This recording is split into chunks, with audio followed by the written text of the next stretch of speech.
This is the Red Magic Astra Gaming Tablet at sobrang handy niya lang pero powerful. Alam mo bang pwede mo itong gamitin as a console? Dahil pwede mo itong saksakan ng keyboard at syempre mouse at pwede mo rin ditong gamitan ng malaking screen via screencast at makakapaglaro ka na dito ng sobrang bigat na laro kagaya na lamang nitong Genshin Impact. Kaya syempre bago tayo mag-start, let's review this.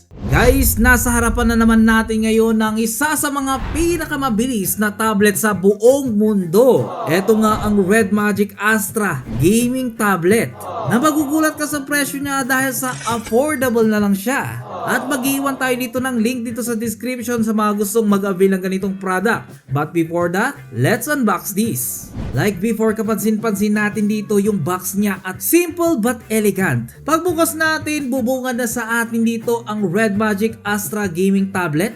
May kasama na nga rin itong end-to-end dito na Type-C cable. May maliit na box which contains some stickers. At yun lang. That's right guys, wala siyang kasama ditong charger brick. Pero kung dati ka ng Red Magic fan, pwede mong gamitin yung charger ng phone mo.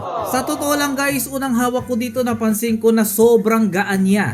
At actually napakaganda ng pagkaka-finish niya dito sa likod. Para nagkaroon ka dito ng Red Magic Nova na mini version. Sa top niya makikita natin dito yung kanyang power button, which is ito na rin yung sensor na kanyang fingerprint. Meron siya ditong speaker na sobrang ganda ng tunog. Right side niya nandito yung kanyang volume rack, mic hole, at syempre nandito na naman yung kanyang game space switch na pwede mong i-customize actually yan. Pwedeng torch, pwedeng record, depende sa'yo.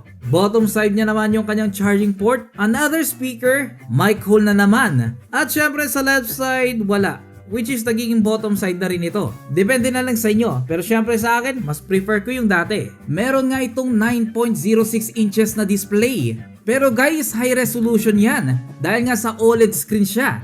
At idagdag mo pa, meron pa itong 165Hz refresh rate na meron ditong 2.4K resolution, 2400 by 1504 na may ratio na 16:10. Syempre okay din yung nits niya, nasa 1600 nits. Actually easy to use with just one hand. Small but terrible siya dahil sa gumagamit nga ito ng Snapdragon 8 Elite na may LPDDR5T plus UFS 4.1 Pro na siya. Etong version na ginagamit natin ay tinatawag na Eclipse. Meron itong 12GB of RAM na actually expandable pa yan. Syempre plus 12 again, parang 24GB of RAM na actually hanggang 1TB ito.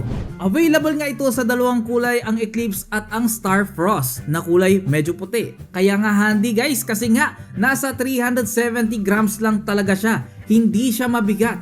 At ang kagandahan dito bukod sa Snapdragon 8 Elite siya, boosted na rin ito ng Red Magic Red Core R3 Pro. Napansin nyo na rin sa design niya, no camera bump na siya, flat design. Yung magic key niya dito, by default pwede nga pala itong game space. Pero pwede mo siya ditong i-customize. Like taking photos or recording videos, enabling flashlight, launching voice record, activating face-to-face translation, or switching to mute or vibration mode. Sa front camera niya meron itong 9 pixel with enhanced AI algorithm. Rear camera niya naman meron itong 13 megapixel with enhanced AI algorithm. Aviation aluminum middle frame naman plus glass yung material nito. Na actually guys, meron itong colorful RGB light with customized lights. Napunta na tayo sa fan kasi nga Enhanced Ice X cooling system with 13 layer design. Dual layer vapor chamber na nga siya na tinatawag itong Liquid Metal 2.0. Ito kasi commonly found in high-end gaming laptops and PC. Yung fan niya pala guys, meron itong 20,000 RPM na medyo pinalaki nila. Meron na itong 17 by 17mm. Of course, sa battery tayo, larger battery na siya dito at fast charging din. Meron itong 8,200 mAh na sa totoo lang sa mga 9 inches na tablets, ito ang pinakamalaking battery. Red Magic OS 10.5 na nga siya, equipped with Android 15. Powered na rin ito ng Google Gemini. Sa rating nga pala ng ganitong tablet, na-rate ito ng IP54, meaning yung device is dust protected at can withstand splashes or water from any direction without damage. Sobrang ganda ng speaker niya kasi nga DTS X Ultra. Stereo siya na dual 16-20 speakers na syempre meron na rin itong dual X-axis linear motor. Of course, ginagamit siya sa Wi-Fi at Bluetooth 5.4 with the USB 3.2 Gen 2 na may data transfer speed hanggang 10 GB per second. Meaning, sobrang bilis nito. Actually guys, sobrang ganda dito ng kanyang bezel na meron itong 90.1%. Na kung ikukumpara natin to sa ibang brand, makikita nyo naman yung pagkakaiba. Which is, i-blur na rin natin yung ibang brand. Yo! So, ito ang kuha sa front camera dito ng Red Magic Astra. Ayan nga po, no, front camera niya. At mapapansin natin na okay naman siya. Yan guys, yan. Alright, so ito nga yung kuha dito ng front camera dito ng Red Magic Astra. So let me know in the comment section kung kamusta rin yung boses natin dito. Kung okay, at sa tingin ko okay naman siya. Sa totoo lang guys, magagamit natin ito sa mga video calls. At yung ginagamit natin pang video dito, ito, Red Magic 10S Pro. Lupit.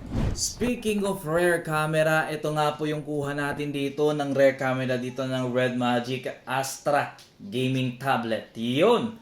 Ito nga siya guys, let me know in the comment section kung kamusta. At kapag nasa labas naman ng galing, outdoor naman, nito yung kuha dito ng rear camera niya guys.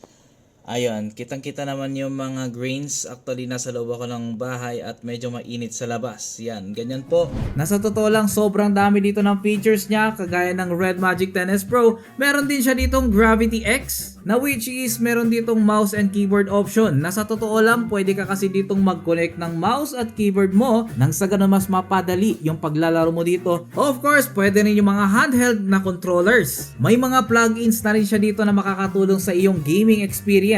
Kagaya na lamang dito ng free display, screen extraction, AI trigger at marami pang iba. Syempre guys, pwede ka dito makipag-interact kay Mora at i-wallpaper mo. Nang sa ganun, pwede ka niya dito ma-update sa mga weathers or mga forecast at i-greet ka pa nga pag birthday mo. Happy birthday, Captain! Pwede ka rin dito makapa-picture gamit siya. Well, that being said guys, sa totoo lang sinubukan ko siya dito sa Antutu benchmark. Hindi ko na-expect na mag-i-score siya dito ng 2.5 million mahigit. Grabe. Sa Antutu benchmark yan guys. Yung variant na nakuha natin dito, yung 12GB of RAM plus another 12. Pero tignan nyo naman guys, ang laki niyang umi-score. Paano pa dito yung mga matataas na version niya, di ba? Gaming check naman tayo. Sinubukan ko dito ang Mobile Legends as usual. Kulang na kulang yung graphics guys, sa totoo lang. Ma-enhance pa itong Mobile Legends, dapat enhance pa nila.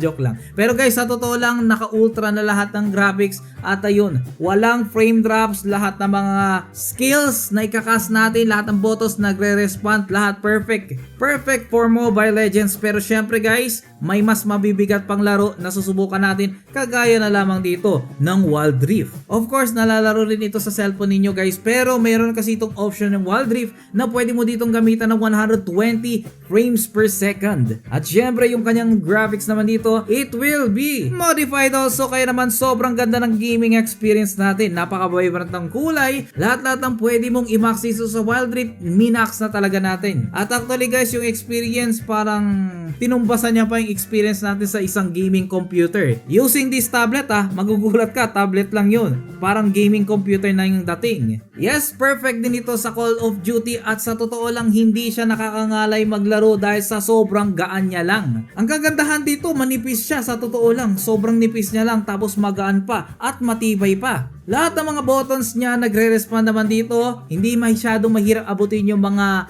controls niya. Kasi saktong-sakto lang parang ginawa talaga sa kamay natin yung ganitong kaliit na tablet. Genshin Impact, alam nyo naman kung gaano katindi yung graphics niyan. Kaya naman minax ko lahat dito ng setting ng Genshin Impact at Walastic Fantastic guys. Dahil mapapansin natin dito na kagaya ng mga ipinapakita ko, basta Red Magic ang gumawa, walang frame drops. Sobrang ma-enjoy mo yung paglalaro ng Genshin Impact dito sa tablet na ito. About yung built-in speaker na rin niya dito, sa totoo lang sobrang solid. Ang ganda ng audio niya.